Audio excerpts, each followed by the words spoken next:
সফলতা আটাইতকৈ গুৰুত্বপূৰ্ণ কথাটো হ'ল যে এই তেওঁলোকৰ কাষলৈহে আহে যিসকলে কষ্ট কৰে। যদি আপুনি জীৱনত কেতিয়াও বিফলতাক গুৰুত্ব নিদিয়ে তেনেহ'লে সফলতা কেতিয়াও লগ নাপায়। আপুনি যিমানে দূৰলৈ চাব পাৰিব সিমান দূৰলৈকে আগুৱাই যাব পাৰিব আপোনাৰ জীৱনত সেইজন ব্যক্তিহে আগবাঢ়ি যাবলৈ সক্ষম হয় যিজনে ভুলৰ পৰা শিক্ষা লয়। যদি জীৱন পথত আগবাঢ়ি যাওঁতে লক্ষ্যৰ কথা মনলৈ নাহে তেন্তে আপুনি সঠিক পথত আছে। সফলতা পাবলৈ হ'লে অসফলতাৰ পথেৰেও যাব লাগিব। আপুনি কৰা কামটোত এনেকৈ মনোযোগ দিয়ক যেতিয়ালৈকে সেই কামত আপুনি সফল নহয়। নিজৰ জীৱনৰ লক্ষ্য পাবলৈ চেষ্টা কৰা, নহ'লে মানুহে তেওঁলোকৰ লক্ষ্যত সামৰি ল'ব।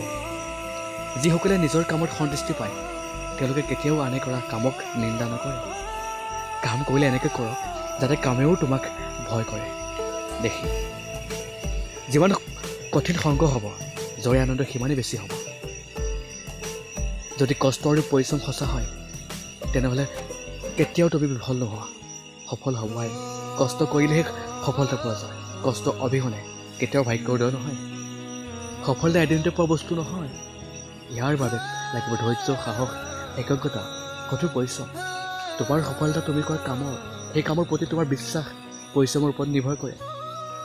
জীৱনত সফলতা হ'বলৈ হ'লে সৰু সৰু ভুলবোৰৰ পৰা শিক্ষা ল'ব লাগিব। ধন্যবাদ।